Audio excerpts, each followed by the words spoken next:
नमस्कार, मैं ज्योतिषाचार्य आशा त्यागी राजमंगल टाइम्स और धर्म मंच की एस्ट्रोमॉम सीरीज में आपके लिए कुछ छोटी छोटी सी टिप्स लेकर हमेशा हाजिर होती रहती हूँ। उसी में कुछ आगे चलते हैं। जैसा कि श्राद्ध चल रहा है और श्राद्ध के ऊपर मैंने अपनी कई वीडियो बनाकर आपको डाली हैं, उसी में कुछ बातें श्राद्ध के अबाउट। पिछली बार जो मैंने वीडियो बनाई थी उसमें बताया था कि हमें किन किन तिथियों में ज्ञात अज्ञात पूर्वजों का जो श्राद्ध है वो हमें किन किन तिथियों में करना चाहिए। एक चीज और मैं बताना चाहूंगी कि श्राद्ध हम लोग आज की भागम भाग भरी जिंदगी में श्राद्ध सुबह सुबह कर देते हैं। हम श्राद्ध सुबह सुबह करते हैं, लेकिन हम ये सोचते हैं कि हमने अपने पूर्वजों को याद कर लिया, हमने जो भोग या तर्पण किया वो उनको प्राप्त हो गया। ऐसा नहीं है। श्राद्ध का एक समय होता है, उसे बोलते हैं कुतप काल। कुतप का मतलब है कि जब ताप कम हो जाए, इसका मतलब है 12 बजे के बाद। तो जब भी हम श्राद्ध करें किसी भी जो भी हमारे पूर्वज हैं उनके लिए, तो हमेशा कोशिश करें कि जो श्राद्ध है वो हम 12 बजे के बाद करें, तभी उनको जो भी तर्पण है वो हम जो करते हैं वो उनको प्राप्त होता है।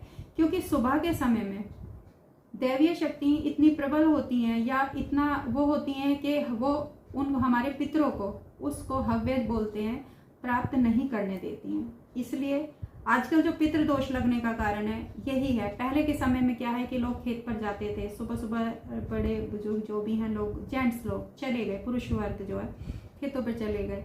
महिलाएं जो है घर में धो के जो भी है साफ करके चौका बुहार के और वो श्राद्ध की तैयारियां करती थी। वो लोग खेतों से आके तब श्राद्ध का तर्पण करते थे, श्राद्ध करते थे, पंडित को बुलाकर भोजन कराते थे। तो उस समय शायद या ये समझिए कि घर में कोई बड़े बुजुर्ग रहे होंगे कि उनको इतनी जानकारी होती थी। लेकिन आज हमें ये पता नहीं है। हम सुबह सुबह ऑफिस जाना है, हमने 4 बजे उठ के और 6 बजे तक श्राद्ध की तैयारी कर दी, 7 बजे बुला के पंडित जी को जमा दिया। ऐसे में श्राद्ध नहीं लगता। ऐसे में पितृदोष एज इट इज रहता है। जब हमारे पितरों को संतुष्टि ही नहीं हुई, जो हमने उनको तर्पण किया, जो हमने श्रद्धा भाव उनके प्रति रखा, वो उन तक पहुंचा ही नहीं, तो ऐसे में श्राद्ध कैसे लग सकता है। श्राद्ध से संबंधित और भी कुछ जानकारी है कि जिस वर्ष किसी पूर्वज की मृत्यु हो उस वर्ष श्राद्ध नहीं होता है। श्राद्ध अगले वर्ष जब उनका दीपदान हो चुका होता है उसके बाद ही होता है। पूर्वाह्न में, शुक्ल पक्ष में, रात्रि में और अपने जन्मदिन में श्राद्ध नहीं करना चाहिए। कर्म पुराण के अनुसार जो व्यक्ति अग्नि, विष आदि के द्वारा आत्महत्या करता है उसके निमित्त श्राद्ध नहीं, तर्पण का विधान नहीं है। चतुर्दशी तिथि को श्राद्ध नहीं करना चाहिए। इस तिथि को मृत्यु प्राप्त पितरों का श्राद्ध दूसरे दिन अमावस को कर सकते हैं। क्योंकि जो भी लोग इस तरीके से एक्सीडेंटल डेथ होती है, वो लोग जो उनके लिए तर्पण करते हैं उनके साथ भी दुर्घटना का योग बनता है। इसलिए चतुर्दशी तिथि को श्राद्ध ना करें। जिनके पितृ युद्ध में या शस्त्र में मारे गए हैं उनका श्राद्ध चतुर्दशी को करने से वो लोग प्रसन्न होते हैं। लेकिन जिनका श्राद्ध जो है चतुर्दशी तिथि को वैसे पड़ता है उनका आप अमावस को करेंगे। चतुर्दशी तिथि को सिर्फ उन्हीं लोगों का श्राद्ध हो सकता है जो युद्ध में मारे गए हों, शस्त्र से मारे गए हों। ऐसे लोगों पर किस तिथि को श्राद्ध नहीं करना चाहिए? जिस तिथि को उनकी मृत्यु हुई है उस तिथि को श्राद्ध नहीं किया जाना चाहिए। माँ की मृत्यु यदि सौभाग्यवती स्त्री की किसी के घर में हुई है तो उस तिथि को ना करके केवल नवमी को ही करना चाहिए। चतुर्दशी का मैं पहले भी बता चुकी हूँ कि चतुर्दशी को श्राद्ध हमें नहीं करना चाहिए। इस दिन तिथि ज्ञात नहीं हो तो उनका श्राद्ध का विधान नहीं करना चाहिए। श्राद्ध का समय दोपहर 12 से 4 बजे तक का है।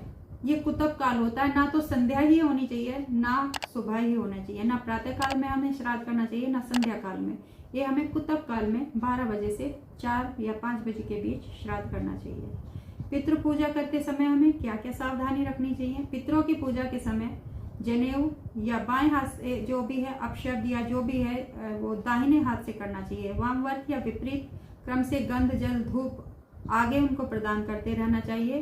पितरों को जो चंदन है वो तर्जनी उंगली से ही लगाना चाहिए। अनामिका उंगली का प्रयोग केवल देवताओं के लिए किया जाता है। ये भी हमें ध्यान रखना है कि हम जो भी चंदन तिलक करा रहे हैं हमसे पंडित जी, हम कौन सी उंगली को इस्तेमाल कर रहे हैं। वर्ष में श्राद्ध जो है कई बार होते हैं, लेकिन ये जो 15 दिन का महालय श्राद्ध का पर्व है, इस दिन हमें अपने पूर्वजों के प्रति कोई ना कोई जो अर्पण है या तर्पण है, दान है, वो करते रहना चाहिए।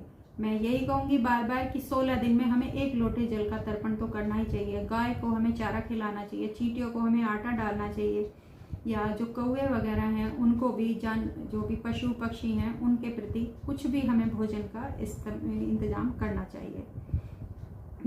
जो कई सारी चीज़ें होती हैं कि इसमें जो श्राद्ध है ज़्यादातर पुत्र करते हैं, जो भी वंशज होते हैं, लेकिन यदि किसी नानी का या नाना का कोई वंशज नहीं है और उनका श्राद्ध पुत्री का पुत्र, इसे दोहित्र बोलते हैं, पुत्री का पुत्र जो होता है, अगर वो श्राद्ध करता है तो उनकी आत्माओं को बहुत शांति मिलती है। तो पुत्री का पुत्र या नाती जो होता है वो इस श्राद्ध को कर सकता है। कई सारे चीज़ें हैं जिन्हें हम नाम अपने बच्चों को बताना चाहिए कि कव्य क्या होता है। पितरों के लिए प्रदान किए जाने वाला जो द्रव्य पदार्थ होता है, जो भी वस्तु हम उनके निमित्त दान कर रहे हैं, चावल दान, तो उसे कव्य बोलते हैं। तर्पण क्या है? पितृ जो देवता हैं, ऋषि, इनको जल प्रदान करना तर्पण क्रिया कहलाती है।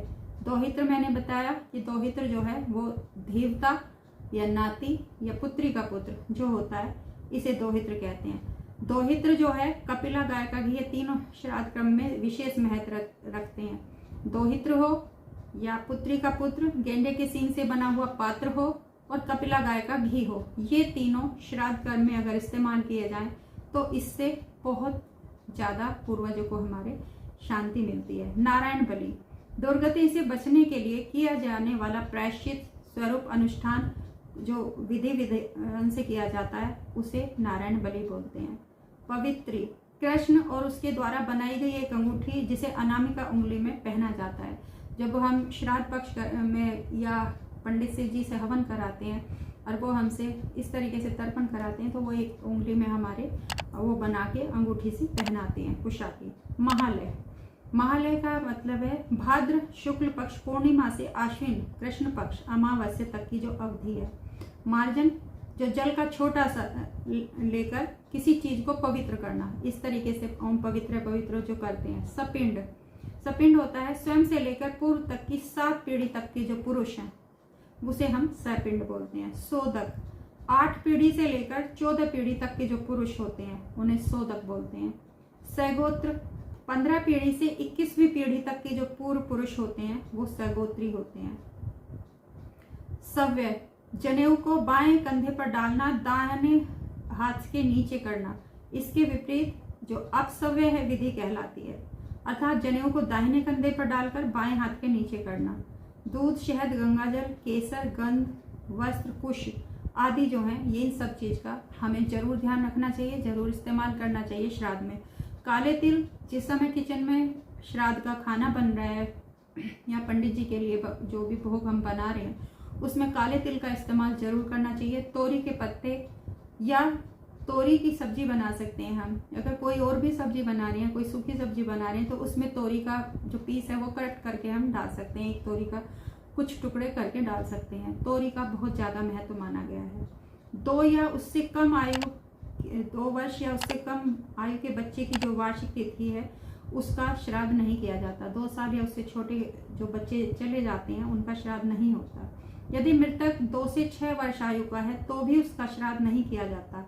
उसका केवल मृत्यु के 10 दिन के अंदर 16 पिंडों का दान किया जाता है। 6 वर्ष से अधिक आयु में मृत्यु होने पर श्राद्ध की संपूर्ण प्रक्रिया की जाती है। कन्या की 2 से 10 वर्ष की अवधि में मृत्यु होने की स्थिति में उसका श्राद्ध नहीं करते हैं, केवल मलिन षोडशी तक की क्रिया की जाती है। अविवाहित कन्या की 10 वर्ष से अधिक आयु में मृत्यु होने पर मलिन षोडशी या एकादशा, सपिंडन आदि की क्रियाएं की जाती हैं।